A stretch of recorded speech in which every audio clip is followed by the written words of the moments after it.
பர்திமேயு சுவிசேஷ ஊழியங்கள் வழங்கும் நற்செய்தி நேரம்.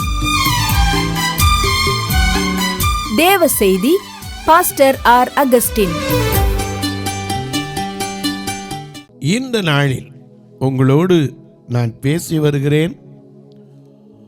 உன் தீமை உன்னை கண்டிக்கும். அநேக காரியத்தை சொன்னேன். அன்றைக்கு ஆகாப் செய்த தீமை அவன் சந்ததியே தண்டித்தது. ஒரு யூதாஸ் காரியத் செய்த தீமை அவனை தண்டித்தது.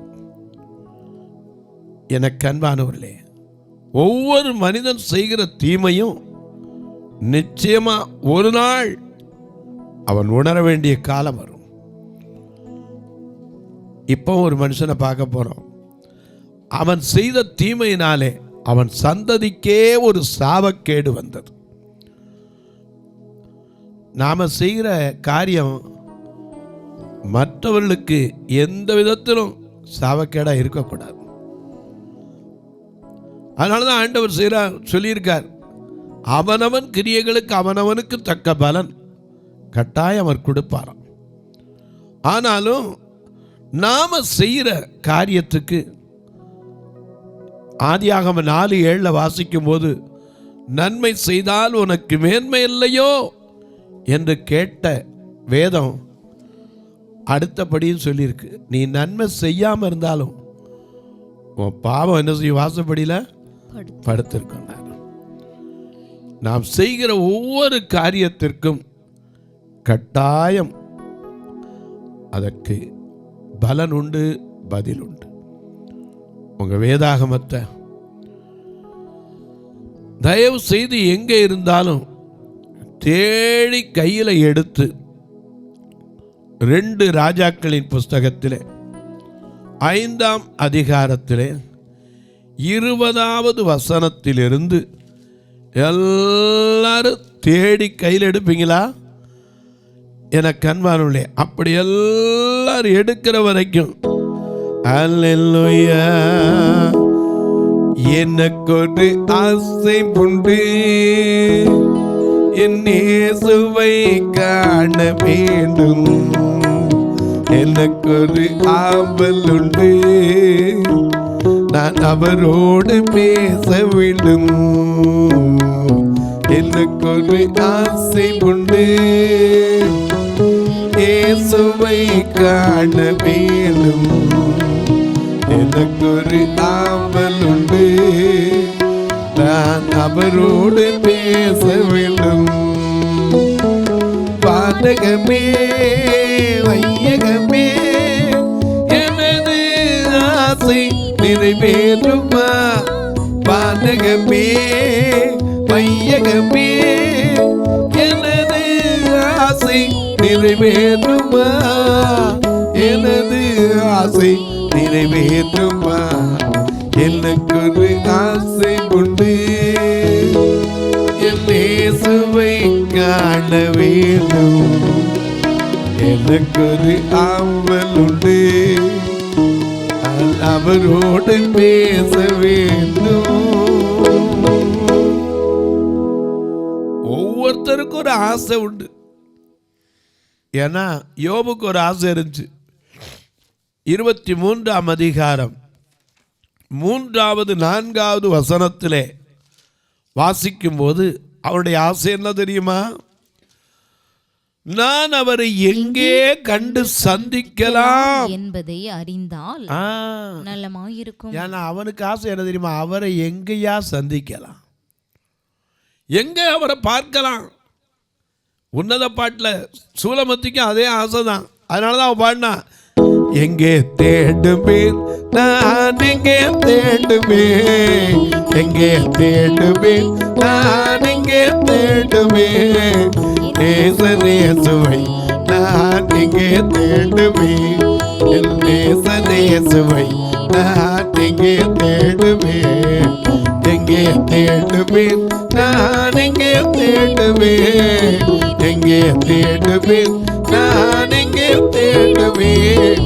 என் நேசநேசுவை நான் எங்கே தேடுவேன், என் நேசனேசுவை நான் எங்கே தேடுவேன்.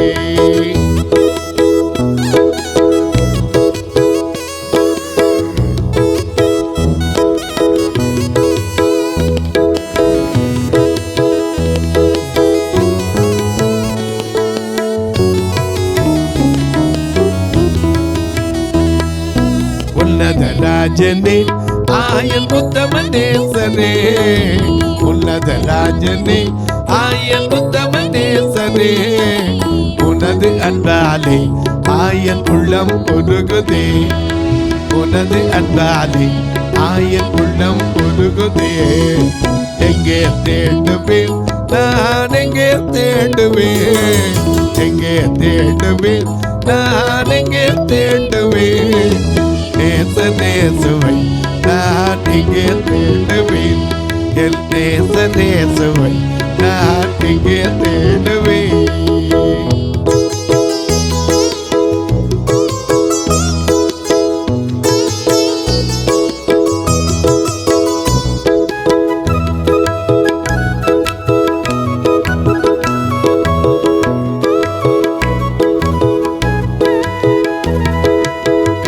மரங்களுள் நேசர் கிச்சிலி மரம் போலும், காட்டு மரங்களுள் நேசர் கிச்சிலி மரம் போலும், கமழும் மரங்களும் நேசர் இன்ப லீலையாம், கமழும் மரங்களும் நேசர் இன்ப லீலையாம். எங்கே தேடுவேன் நான், எங்கே தேடுவேன், எங்கே தேடுவேன் நான், எங்கே தேடுவேன். நேசனேசுவை நான் இங்கே தேடுவேன், என் நேசனேசுவை நான் இங்கே தேடுவேன். அழகு வாய்ந்தவர் நேசர் அன்பு மிகுந்தவர், அழகு வாய்ந்தவர் நேசர் அன்பு மிகுந்தவர், அறிவு நிறைந்தவர் நேசர் அனைத்தும் அறிபவர், அறிவு நிறைந்தவர் நேசர் அனைத்தும் அறிபவர். எங்கே தேடுவேன் நான், எங்கே தேடுவேன், எங்கே தேடுவேன் நான், எங்கே தேடுவேன். நேசனேசுவை நான் எங்கே தேடுவேன், என் நேசனேசுவை நான் எங்கே தேடுவேன். இவளுக்கு ஒரு ஆசை இருக்கும் போதெல்லாம் விட்டுட்டு போன பிறகு தேடுற ஆசை. பக்கத்தில் வந்து கதவை தட்டுறாரு, என் பிரியமே, என் புறாவே, என் உத்தமியே, என் மணவாளியே, கதவை தர. இவன் என்ன சொல்றா, I am in the night dress, how can I make the dress.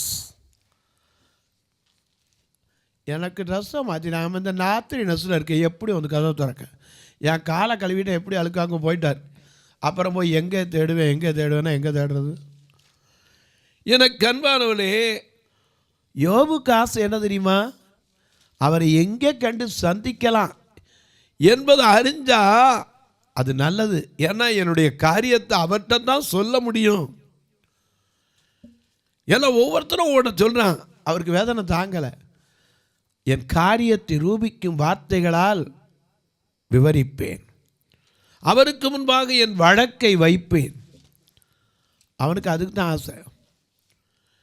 கெட்டகுமாரனுக்கு என்ன ஆசை தெரியுமா, இளைய மைந்தனுக்கு லூக்கா 15:16 பன்றிகள் வைக்கிற தவிட்டினாலே தன் வயிற்று நிரப்ப ஆசை, கொழுப்பு. அப்பா வீட்டை விட்டுட்டு போயிட்டு, அப்பா வீட்டில் எல்லாம் இருந்து சொல்லியிருப்பார், எத்தனை சொல்லியிருப்பார், கேட்காம போயிட்டு இப்போ பன்றிகளுக்கு கொடுக்குற தவிட்டுனால வைத்திர, அதை கூட ஒருத்தனுக்கு கொடுக்கலையாம். அவனுக்கு ஆசை. லூக்கா 22:15 இயேசுக்கு ஒரு ஆசை இருந்துச்சு. என்ன ஆசை, நான் உங்களோடு இந்த பஸ்காவை புசிக்க. 15 அப்பொழுது அவர் அவர்களை நோக்கி, நான் பாடுபடுகிறதற்கு முன்னே உங்களுடனே கூட இந்த பஸ்காவை புசிக்க மிகவும் ஆசையாயிரு.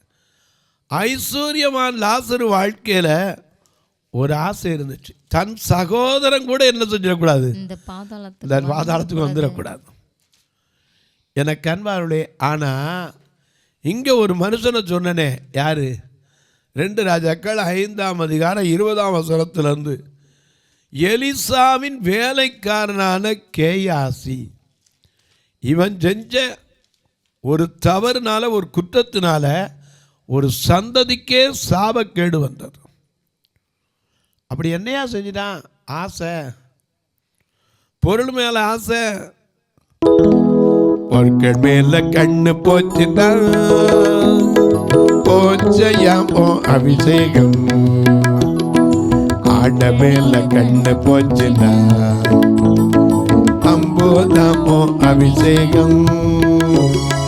பொருட்கள் மேல கண்ணு போச்சுனா, போச்சையாமோ அபிஷேகம். ஆட மேல கண்ணு போச்சுனா, அம்போதாமோ அபிஷேகம். காத்துக்கொள் காத்துக்கொள் காத்துக்கொள் காத்துக்கொள், பெற்றுக்கொண்ட அபிஷேகத்தை காத்துக்கொள் காத்துக்கொள் காத்துக்கொள், பெற்றுக்கொண்ட அபிஷேகத்தை காத்துக்கொள். பொருட்கள் மேல கண்ணு போச்சுனா, போச்சையாமோ அபிஷேகம். ஆட மேல கண்ணு போச்சுனா, அம்போதாமோ அபிஷேகம்.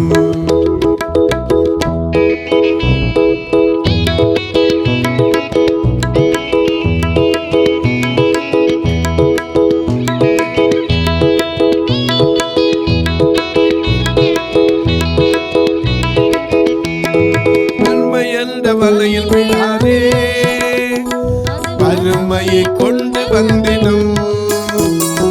பெருமை என்ற வலையில் விழாதே, வறுமையை கொண்டு வந்திடும்.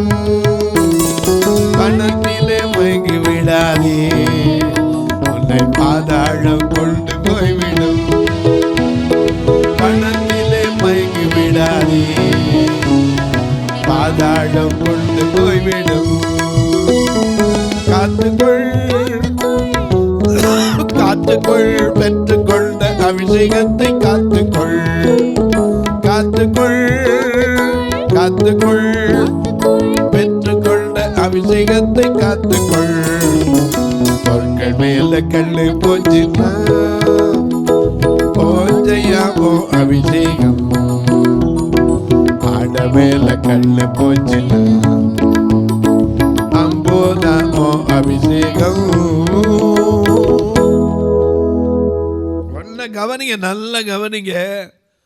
இவன் சின்ன காரியம் ஆசையினால செஞ்ச தீமை அவனை மட்டும் தண்டிச்சா பரவாயில்ல, அவன் சந்ததியவே தண்டிச்சிட்டு. அப்படி என்ன செஞ்சான்? வாசிங்க பார்க்கலாம். 2 ராஜாக்கள் 5ஆம் அதிகாரம் 20ஆம் வசனம். மிக அழகா நமக்கு எழுதி, தேவனுடைய மனுஷனாகிய எலிசாவின் வேலைக்காரன். நல்ல கவனிங்க, தேவனுடைய மனுஷனாகிய எலிசாவின் வேலைக்காரனான கேயாசி இவனை குறித்து அட்ரஸ் தான் பண்ணுது. தேவனுடைய மனுஷன் வேலைக்கு இருக்கிறவனுக்கு உலக பொருள் மேல ஆசை வரலாமா? ஏன்னா இவைகளெல்லாம் தேவை என்று கர்த்தர் இருக்கிறார், உங்கள் பரமபிதா அறிந்திருக்கிறார். அவனுக்கு என்ன தேவை எல்லாம் எங்க இருந்து வரும்?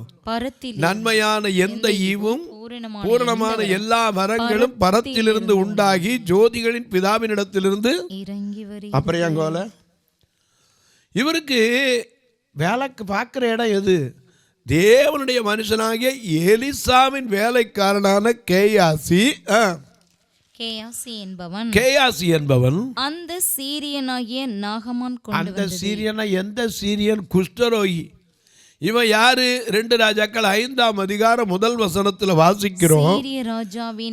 சீரியா ராஜாவின் படைத்தலைவனாகிய நாகமான். அழகா, நாகமான் ஒருவன் தன்னிலம் மீதில் நவிந்த சரீரத்தை கேளி. நாகமான் ஒருவன் தன்னிலம் மீது நவிந்த சரீரத்தை கேளி.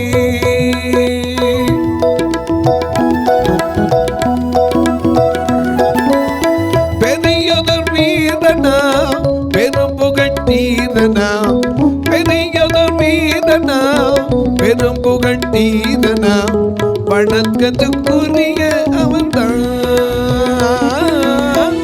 நாகமான் ஒருவன் நவிந்த சனிதை என்னை கேடி. இந்த நாகமான குறித்து பாடிட்டு போகலாம். ஏன்னா அது கதா காலட்சம் பண்ணுறது இல்லை. அநேகர் இப்படி தான் கேட்டுருக்க கதா காலட்சமான். நாகமான் யாரு? சீரியாவின் படைத்தலைவனாகிய நாகமான். அதை வாசிங்க 5ஆம் அதிகாரம் முதல் வசனம். சீரிய ராஜாவின் படைத்தலைவனாகிய நாகமான் என்பவன் தன் ஆண்டவனிடத்திலே பெரிய மனுஷனும் எண்ணிக்கையுள்ளவனுமாயிருந்தான். அவனைக் கொண்டு நல்ல கவனிங்க, அவனைக் கொண்டு சீரியாவுக்கு ரட்சிப்பை கட்டளையிட்டிருந்தார். மகா பராக்கிரமசாலியாகிய அவனோ குஷ்டரோகியா இருந்தான். இந்த குஷ்டரோகி அந்த சீரியனாகிய நாகமான் கொண்டு வந்த காரியத்து மேல யார் ஆசைப்பட்டா? கேயாசி ஆசைப்பட்டான். வாசிங்க அந்த 2 ராஜாக்கள் 5:20-21 வாசிங்க. மனுஷனுடைய வேலைக்காரனான கேயாசி என்பவன் அந்த சீரியனாகிய நாகமான் கொண்டு வந்ததை என் ஆண்டவன் அவன் கையிலே வாங்காமல் அவனை விட்டு விட்டார். நல்ல கவனிங்க, இவன் இருக்கிற இடத்துக்கு இந்த ஆசை தேவையா? ஆனா அவன் செய்த தீமை என்ன? பெரிய ஒண்ணும் கிடையாது, சின்ன காரியம்தான். ஆனால் அவனை தண்டிச்சது என்ன செய்தான்? சொல்லாமல் போய் ஏமாற்றி கொஞ்சம் பொருளை வாங்கிட்டு வந்தான். ஐயா, ஏமாத்தினாலும் ஏமாந்து போவோம், மறந்துடாதீங்க. இவன் யார்? எலிசா வேலைக்காரன். அந்த சீரியன் எது கொண்டு வந்தான்? அது வரைக்கும் தீராத குஷ்டரோகத்தோடு இருந்து ஒரு நாள் ஒரு அடிமை பெண் அவன் வீட்டில் இருந்தா. அவன் சொன்னா, எம்மா ஐயா குதிரை மேலே போகும்போதெல்லாம் டக்கு டக்கு டக்கு டக்குன்னு போகிறாரு, வீட்டுக்குள்ளே வந்தால் மட்டும் சட்டையை கலட்டினா ஒரு வாடை அடிக்குது, ஏம்மா இந்த கொடுமை? அந்த அம்மா சொல்லியிருப்பாங்க, அதுதாம்மா எனக்கு விளங்கலை. யுத்தத்தெல்லாம் போகிறார், வெற்றியெல்லாம் குவிக்கிறார், பராக்கிரமசாலி தான். இருந்து என்ன பண்ண? இந்த காரியத்தில் ஒரு பதிலே இல்லையே. அந்த பெண் சொன்னா, இவ்வளவுதானா? இது சாதாரண காரியம். ஏன்னா ஆண்டவருக்கு லேசான காரியம், உமக்கது லேசான காரியம், லேசான காரியம், உமக்கது லேசான காரியம். பலனுள்ளவன் பலனற்றவன், பலனுள்ளவன் பலன் இல்லாதவன், யாராயிருந்தாலும் உதவிகள் செய்வது லேசான காரியம். இயேசுவுக்கு லேசான காரியம்.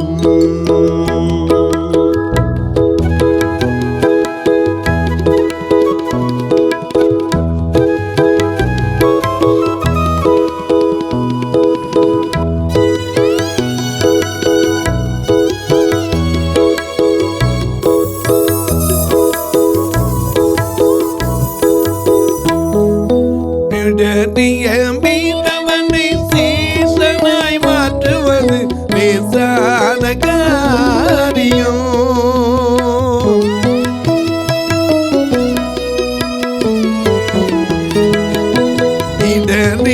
மீனவனை சீசனாய் மாற்றுவது லேசான காரியம். தீராத வியாதியை வார்த்தையா தீர்ப்பது, தீராத வியாதியை வார்த்தையா தீர்ப்பது லேசான காரியம். இயேசுவுக்கு லேசான காரியம். பலன் உள்ளவன் பலனற்றவன், பலனுள்ளவன் பலன் இல்லாதவன், யாராயிருந்தாலும் உதவிகள் செய்வது லேசான காரியம். இயேசுவுக்கு லேசான காரியம்.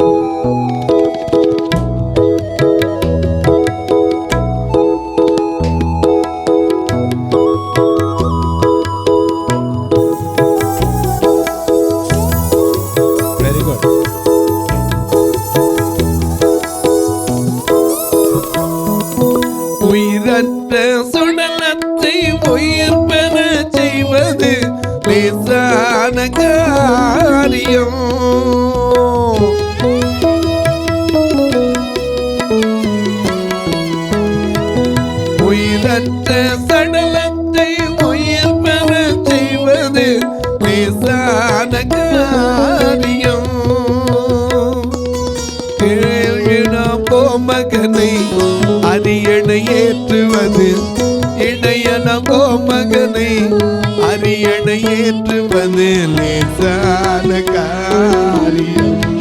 இயேசுவுக்கு லேசான காரியம். உள்ளவன் பலனற்றவன், பலனுள்ளவன் பலன் இல்லாதவன், யாராயிருந்தாலும் உதவிகள் செய்வது லேசான காரியம்.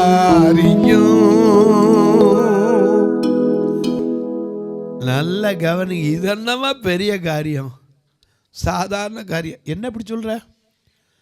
எங்கள் ஊரில் ஒரு தீர்க்கதரிசி இருக்காரு. அப்படியா?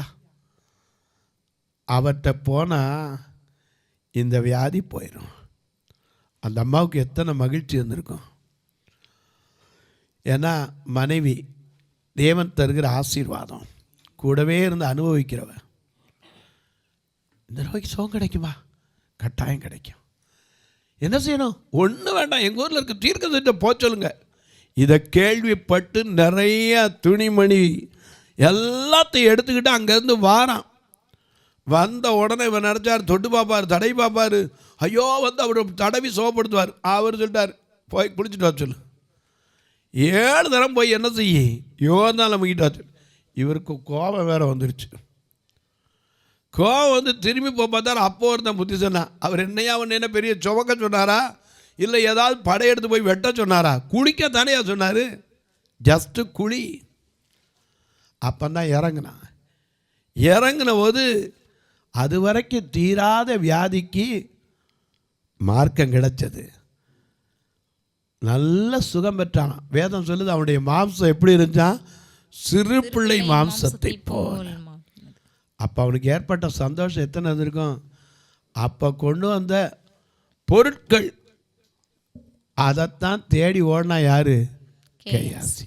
அப்படி ஓடினதுனால தான் அவன் ஒரு சந்ததிக்கே சாபத்தை தேடி வைத்தான். அவன் செய்த சின்ன தீமை தான், பெரிய ஒன்றும் கிடையாது. கொள்ளையடிக்கலை, கொலை பண்ணலை, கற்பழிக்கலை, எதுவும் செய்யலை. ஒரு அற்பமான பொருளுக்கு பின்னாடி ஓடி போயிட்டு வந்து பொய் சொன்னானே, அதுதான் அந்த தீமை. தொலைக்காட்சியில் பார்க்கிற என் அன்பு மக்களே, இந்த நிகழ்ச்சி நாள்தோறும் பார்க்குறீங்க, கேட்குறீங்க, பரவசம் அடைகிறீங்க. ஒரு வார்த்தை ஜெபம் பண்ணுறீங்களா? இந்த நிகழ்ச்சி தடையில்லாமல் வரணும். மாதம் முழுக்க வரணும்னா ஒரு நாளைக்கு 5000 ஸ்பெண்ட் பண்ணணும். ஆண்டவர் தான் அநேகர் எழுப்பி தரணும். அது மட்டும் இல்லை, எங்கள் சபையை வந்து எப்போமாவது வந்து முடிஞ்சால் பாருங்கள். 2 கண்ணும் தெரியாத மக்கள், இவங்கள்ட்ட எந்த காணிக்கை எதிர்பார்த்து நான் வைக்கலை. ஆனால் வர்றவங்கள யாரையும் சும்மா அனுப்பக்கூடாது. கிரியை இல்லாத விசுவாசம் அவங்கள ரட்சிக்காது. கூட்டிகிட்டு வர்றது மட்டுக்குமே வாரம் திருநெல்வேலியில் வந்து பார்த்தீங்கன்னா வான் வாடகைக்கு எடுத்து தான் நடத்துகிறோம். எத்தனையோ இடத்துல சொன்னாங்க, ஐயோ அவங்ககிட்ட 4 வேன் இருக்குது, அவங்ககிட்ட 5 வேன் இருக்குங்கிறாங்க. அப்படிலாம் என்கிட்ட இல்லை. ஆண்டவர் யாரையா ஏவணும்னு சொல்லி நீங்களும் ஜெபம் பண்ணுங்க. அது மட்டும் இல்லை, எனக்கு அன்பானவர்களே, ஒருத்தரை கூட நான் சாப்பிடாமல் அனுப்புறல. உங்கள் பிறந்த நாள், திருமண நாள் போன்ற நல்ல நாட்களிலே கர்த்தர் ஏவினால் நீங்கள் ஒரு உணவு கொடுக்க, நல்ல ஒரு உடை கொடுக்க, பார்வையற்ற குடும்பங்களுக்கு உதவுகிற சில பொருட்களை கூட கொடுக்கலாம். ஏன்னா இன்றைக்கி பாத்திர வண்டங்கள் எத்தனையோ காரியம் இருக்குது கொடுப்பதற்கு. கர்த்தர் ஏவினால் நீங்களும் தாங்கலாம். எங்கிட்ட ஒருத்தர் இருக்கார், பொள்ளாச்சியிலேருந்து ஒரு சகோதரன். மாதம் என்ன செய்வா தெரியுமா? 10 கிலோ பெரிய சீரகம், 10 கிலோ சின்ன சீரகம், 10 கிலோ வெந்தயம், 10 கிலோ கடுகு இப்படி அனுப்புவார். இதை நாங்கள் எல்லாருக்கும் பிரித்து ஒரு கிட்டத்தட்ட 100 குடும்பத்துக்கு மேலே கொடுத்து வரோம். நீங்களும் இப்படிப்பட்ட தொழில்கள் இருப்பீங்கன்னா கர்த்தர் ஏவினா நீங்களும் தாராளமாக அதற்கு உதவலாம். ஆனால் திரும்ப சொல்கிறேன், கட்டாயமில்லை, விசனமாக இல்லை. ஐயா, பார்வையற்றோர் மரித்தா கூட சொந்தக்காரனுக்கு மனசு வராது. ஏன்னா ஈமக்கிரிய செய்கிறதுக்கு. இப்போ ஒரு கட்டுமான பணி ஏற்கனவே நான் உங்களுக்கு கொஞ்ச நாளாக சொல்லி வருகிறேன். வயதான பார்வையற்ற 2 கண்ணு தெரியாதவங்களுக்கு வைக்கிறதுக்கு ஒரு அறை கட்டி வருகிறோம். ஒரு 800 சதுர இடம்னு சொல்லி பெருமுயற்சி பண்ணி வருகிறோம். ஆண்டவர் தான் அதில் ஏற்படுத்தி தரணும், எல்லாரையும் எழுப்பி தரணும். நீங்களும் ஜெபம் பண்ணுங்க. சிலர் கேட்குறீங்க, ஐயா ஒரு QR கோடு வச்சிங்கன்னா ரொம்ப சௌரியமாக இருக்கணும். அதற்கு ஆவணம் செய்து வருகிறோம். 2 ஃபோன் நம்பர் வருது, இது வழியாகவும் நீங்கள் தொடர்பு கொள்ளலாம். கணக்கு வைக்கிறவங்க என்கிட்ட கேளுங்க, அதற்கான வழிமுறைகளை சொல்லும். தபால் வழியாக தொடர்பு கொள்ளவங்களுக்கு போஸ்ட் பேங்க் அக்கௌண்ட் நம்பர் சொல்கிறேன், 36 35 38 89 63. இப்போ உங்களுக்கு ஜெபிக்கட்டுமா? உங்கள் ஜெபக்காரி எப்போ இருந்தாலும் காலை 10லேருந்து 5க்குள்ளே எப்போவும் நீங்கள் சொல்லலாம். அது தீர்ந்ததுன்னு சொல்கிற வரைக்கும் நான் உங்களுக்காக ஜெபம் பண்ணிக்கிட்டே இருப்பேன். அன்பின் தெய்வமே, ஆறுதலின் நாயகரே,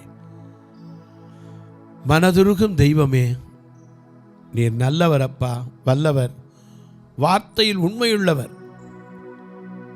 இன்றைக்கும் யார் யார் தான் செய்த காரியத்தினால ஐயோ நான் அறியாமல் செஞ்சுட்டேன், இது எவ்வளோ பெரிய தப்புன்னு உணர்றாங்களோ அவர்களுக்கு மன்னிப்பை கொடுப்பீராக. அறியாமையின் காலங்களில் தேவன் காணாதவராய் இருக்கிறார், அறிந்த பிறகோ மனம் திரும்ப வேண்டும் என்று விரும்புகிறார் என்று அப்போஸ்தலர் 17:30 வாசிக்கிறபடி இப்பொழுது அறிந்த ஒவ்வொருத்தரும் ஐயா இனிமே நான் அப்படிப்பட்ட எந்த தீமையான காரியத்தை செய்யக்கூடாதுன்னு சொல்லி ஆண்டவரிடத்தில் சொல்லுவீங்களா? இரக்கத்தில் ஐஸ்வர்யம் உள்ளவரே, இந்த ஊழியத்தை தாங்குகிற, ஜெபிக்கிற, கொடுக்கிற எல்லா மக்களையும் ஆசீர்வதித்து ஜெபிக்கிறேன். பிறந்த நாள் திருமண நாளை நினைவு கூறுகிற மக்களுக்காக ஜெபிக்கிறேன். தங்களுக்கு அன்பான தகப்பன் தாய் இழந்திருக்கிற மக்களுக்காக ஜெபிக்கிறேன். ஐயா, திருமணமாகி சில நாட்களே ஆகி ஐயோ என் புருஷனை இழந்திருக்கிறேன் என்று சொல்லுகிற மனைவிக்காக ஜெபிக்கிறேன். என் மனைவி இழந்திருக்கிறேன் புருஷனுக்காக ஜெபிக்கிறேன். எனக்கு ஒரு குழந்தை பாக்கியில் கண்ணீர் வடிக்கிற மக்களுக்காக ஜெபிக்கிறேன். ஒவ்வொருவருடைய கண்ணீரை மாற்று, கவலைகளை மாற்று, வேதனைகளை மாற்று, விடுதலை தார். வானத்திற்கும் பூமிக்கும் சகல அதிகாரம் கொண்ட இயேசு கிறிஸ்துவின் ஈடு இணையற்ற வல்லமையுள்ள நாமத்தில் ஜெபிக்கிறேன் நல்ல பிதாவே, ஆமென், ஆமென். சபை ஆராதனை ஞாயிறு காலை 10 மணி முதல் 12 மணி வரை. இடம் பர்திமேயு சுவிசேஷ ஆலயம், அன்னை சத்யா நகர், இளமனூர் அஞ்சல், சக்கிமங்கலம் வழி, மதுரை மாவட்டம். பின்கோட் 625201 மற்றும் பர்திமேயு சுவிசேஷ ஜெப வீடு, plot number 107, Eden garden, Muthur, Tirunelveli. Pincode 627011. சிறப்பு உபவாச கூட்டம் ஒவ்வொரு மாதமும் 2வது சனிக்கிழமை காலை 10 மணி முதல் 1 மணி வரை நாகர்கோவில் YMCA ஹாலில் வைத்து நடைபெறுகிறது. மற்றும் ஒவ்வொரு மாதமும் 4வது சனிக்கிழமை காலை 10 மணி முதல் 1 மணி வரை திருநெல்வேலி புதிய பேருந்து நிலையம் அருகில் உள்ள கிரேஸ் ஹாலில் வைத்து நடைபெறுகிறது. எங்கள் எல்லா ஆராதனைகளிலும் கலந்து கொண்டு தேவனை மகிமைப்படுத்த அன்பாய் அழைக்கிறோம். உங்கள் உதாரத்துவமான காணிக்கைகளினால் இவ்வூழியத்தை தாங்க விரும்பினால் R. Augustine, account number 5021364331, IFSC code IDIB 000B066, Indian bank, BP Kulam, Madurai. GPay number 9842181917, BGM ministries மற்றும் 9442559772, பிளைண்ட் மினிஸ்ட்ரீஸ் அகஸ்டின்.